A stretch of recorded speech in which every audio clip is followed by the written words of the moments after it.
Mahanadi சீரியலோட upcoming episode என்னன்னு பார்க்கலாம். நிவின் சொன்னதெல்லாம் நினச்சி பார்த்த காவேரியால் தாங்கிக்கவே முடியல.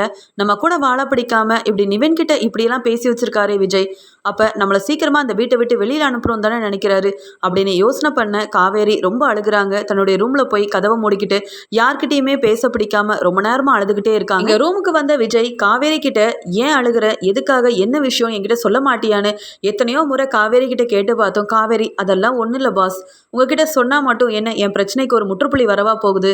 நான் பண்ணது எல்லாமே தப்பு, அப்புறம் எனக்கு நடக்கிறது மட்டும் என்ன ஒன்றும் இல்லாமல் நல்லதாவா நடக்க போகுது?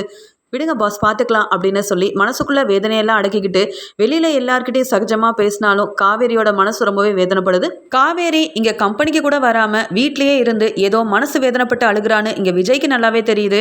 காவேரியை நினச்சி பார்க்குறாரு. இங்கே ஆஃபீஸ்க்கு வந்தால் கூட காவேரி கூட பேசி சமாதானப்படுத்தலாம். ஆனால் என்ன ஏதுன்னே தெரியலையே, ஆஃபீஸ்க்கும் வர மாட்டேங்கிறா, யார்கிட்டையும் பேசவும் மாட்டேங்கிறா. ரூமில் சாப்பிடாம அழுதுகிட்டே இருக்கிற காவேரியை பற்றி யார்கிட்ட விசாரிக்கிறது அப்படின்னு யோசிக்கிறாரு. உடனே விஜய் குமரன் கிட்ட இதை பற்றி விசாரிக்க, காவேரி ஏற்கனவே 2 நாள் வீட்டு பக்கமே வரல, காவேரி எதனால அழுதுட்டு இருக்கான்னு ஒண்ணுமே தெரியலையே அப்படின்ற விஷயம் குமரன் மூலமா தெரிய வருது. இங்க காவேரி எதுக்காக அழுகிறா, எதுக்கு மனசு வேதனைப்படுறான்ற விஷயம் அவ வீட்டுல உள்ளவங்களுக்கும் தெரியல, என் வீட்டுல உள்ளவங்களுக்கும் தெரியல. என்னதான் அப்படி நடந்துச்சுன்னு ஒன்றும் புரியலையே, இந்த காவேரியை வாயை திறந்து எந்த விஷயத்த சொல்ல மாட்டேங்கிறாளே அப்படின்னு கோவப்பட ஆரம்பிக்கிறாரு விஜய். இங்க ஒரு பக்கம் தன்னுடைய எக்ஸாம் எல்லாம் எழுதிட்டு வந்த யமுனா ஒரு பக்கம் காவேரி மேல ரொம்ப கோவமா இருக்கிறதுனால ரொம்ப டென்ஷனா உட்காந்துட்டு இருக்காங்க. இதை பார்த்த கங்கா, ஏய் யமுனா, வீட்டுக்கு வந்ததுக்கு அப்புறமா யார்கிட்டயுமே பேசாம எதை பத்தி தான் அப்படி யோசனை பண்ணிட்டு இருக்க? ஆமா, எக்ஸாம்லாம் நல்லா எழுதுனியா அப்படின்னு கேட்க, இங்க யமுனா ரொம்ப கோவமா இருக்கிறத பார்த்துட்டு, நீ ஏண்டி முகத்தை தூக்கி வச்சிட்டு இருக்க? அந்த காவேரி என்னவோ வீட்டு பக்கம் 2 நாளா வரவே இல்லை, உங்க 2 பேத்துக்கும் ஏதாவது பிரச்சனையா? அப்படி ஏதாவது பிரச்சனையா இருந்தா எங்கிட்ட சொல்ல மாட்டீங்களா அப்படின்னு கேட்குறாங்க கங்கா. அதெல்லாம் ஒன்றும் இல்லை, அவள் தான் எப்போ பார்த்தாலும் பிரச்சனையை உண்டு பண்ணுவா. ஒழுங்காக கிடைச்ச வாழ்க்கையை வாழாமல் தேவையில்லாத வேலையெல்லாம் பண்ணிகிட்டு இருக்கா அந்த காவேரி. அவளுக்கு முதல்ல அட்வைஸ் பண்ணு, அதை விட்டுட்டு தேவையில்லாமல் ஒழுங்காக படி, நல்லா எக்ஸாம் எழுதுன்னு என்னையே எப்போ பார்த்தாலும் குடைச்சல் கொடுத்துக்கிட்டே இருக்காதக்கா அப்படின்னு சொல்கிறாங்க யமுனா. இதை கேட்ட கங்காவுக்கு ரொம்ப குழப்பமாவே இருக்கு. என்னது இது, யமுனா கிட்ட நாம என்ன கேட்குறோம், அவ என்ன சொல்லிட்டு இருக்கா? எப்போ பார்த்தாலும் காவேரியை யமுனா வர வர குறை சொல்லிட்டு இருக்காளே தவிர்த்து அக்கான்ற மதிப்பும் மரியாதையும் தரவும் மாட்டேங்கிறா. காவேரியை ஒரு நாளும் புரிஞ்சுக்கவும் மாட்டேங்கிறா. இந்த யமுனா ஏன் தான் இப்படி இருக்காளோ தெரியல. அப்போ சொல்லப்போனா இவங்க 2 பேத்துக்கு இடையில ஏதோ ஒரு பிரச்சனை போயிட்டு இருக்கு, என்ன ஏதுன்னு கண்டுபிடிக்க முடியலையே அப்படின்னு யோசிக்கிறாங்க கங்கா. இங்க விஜய், காவேரி எப்பயும் போல இல்லை, அவள் மனசில் ஏதோ ஒரு வழியை சுமந்துட்டு இருக்கா, ஒழுங்காக இங்கே கம்பெனிக்கும் வரமாட்டேங்கிறா, என்ன ஏதுன்னு என்கிட்ட சொல்லவும் மாட்டேங்கிறா, எப்போ பார்த்தாலும் ரூமில் தனியாக உட்காந்து அழுதுகிட்டே இருக்கா. அவள் மனசில் என்ன இருக்குன்னு என்னால் புரிஞ்சிக்க முடியல. ஒருவேளை கங்காக்கு இந்த விஷயமா ஏதாவது தெரியுமா?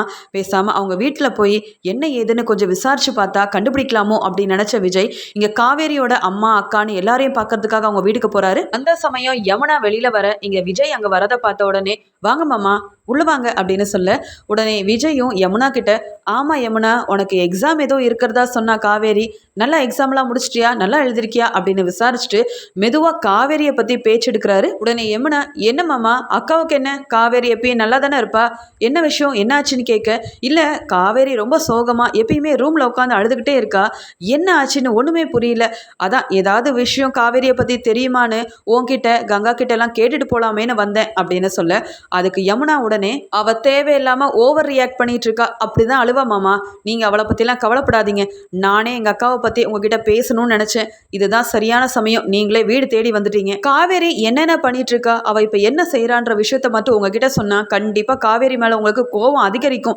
அதனால தான் இத்தனை நாள் நான் ரொம்ப பொறுமையாக இருந்தேன், ஆனாலும் என்னாலேயே சகிக்க முடியல, இந்த விஷயம் எப்படி உங்களுக்கு தெரிஞ்சே ஆகணும் அப்படின்னு நான் நினைக்கிறேன் மாமா அப்படின்னு சொல்கிறாங்க. உடனே விஜய், அப்போ காவேரியை பற்றின ஏதோ ஒரு விஷயம் யமுனாக்கு தெரிய வந்திருக்கு, அதனால தான் அந்த உண்மையை என்கிட்ட சொல்லணும்னு யமுனா இத்தனை நாள் காத்துட்டு இருந்தா போல, என்ன ஏதுன்னு கேட்டு விசாரிக்க வேண்டிதான் அப்படின்னு நினச்ச விஜய், யமுனா நீ சொல்றத கொஞ்சம் சீக்கிரமா தெளிவா சொல்றியா, என்ன ஏதுன்னு எனக்கு தெரிஞ்சே ஆகணும் அப்படின்னு சொல்றாரு விஜய். அதுக்கு யமுனா, என்ன தப்பா நினைக்காதீங்க மாமா, உங்களுக்கும் காவேரி அக்காவுக்கும் கல்யாணம் ஆயிடுச்சு, ஆனா அக்கா உங்களோட சந்தோஷமா இருக்கிற மாதிரி நடிச்சுக்கிட்டு மறுபடியும் நிவின் கிட்ட பேசி பழகுறான்னு எனக்கு தோணுது. இதெல்லாம் பார்க்க எனக்கு சுத்தமா பிடிக்கவே இல்லை. அக்கா ஏன் அவ வாழ்க்கையை பத்தி யோசிக்காம மறுபடியும் பழைய வாழ்க்கையில இவ்வளவு முக்கியத்துவம் கொடுக்குறான்னு எனக்கு சுத்தமா புரியவே இல்லை. உங்களை விட்டுட்டு அக்கா நிவின் கிட்ட பேசுறா பழகுறான்னு எனக்கு தோணுது.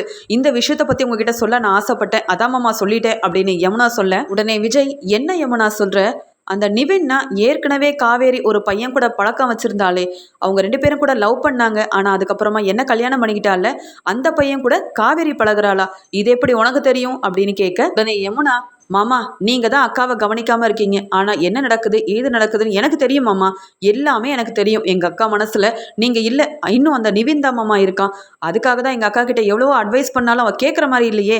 அவளை பற்றின உண்மை உங்களுக்கு தெரிஞ்சே ஆகணும் அப்படின்னு அடுக்கடுக்கா இங்கே காவேரியை பற்றி எல்லாத்தையுமே சொல்லி இங்கே விஜய் கிட்ட சொல்லிடணும். அக்கா இனிமேல் நிவின் பக்கம் போகவே கூடாது அப்படின்ற ஒரு எண்ணத்தில் காவேரியை பற்றி தெரிஞ்சதும் தெரியாததுமா தப்பு தப்பா விஜய் கிட்ட சொல்ல இதை கேட்ட விஜய் ரொம்ப கோவப்பட ஆரம்பிக்கிறாரு.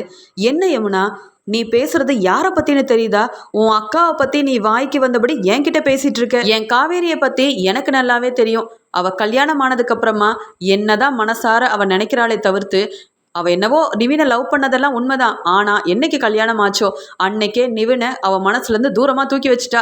இப்ப வரைக்கும் அவ என் கூட வாழணும் தான் ஆசைப்பட்டுட்டு இருக்கா. அது மட்டும் இல்ல யமுனா, உங்க குடும்பத்துக்காக காவேரி என்னெல்லாம் பண்ணியிருக்கா, எப்படிப்பட்ட பெரிய தியாகத்தெல்லாம் பண்ணியிருக்கான்னு தெரியாம இப்படி வாய் கூசாம உங்க அக்காவையே என் முன்னாடி இவ்வளோ ஏளனமாவும் அவமானப்படுத்தியும் பேசுறியே.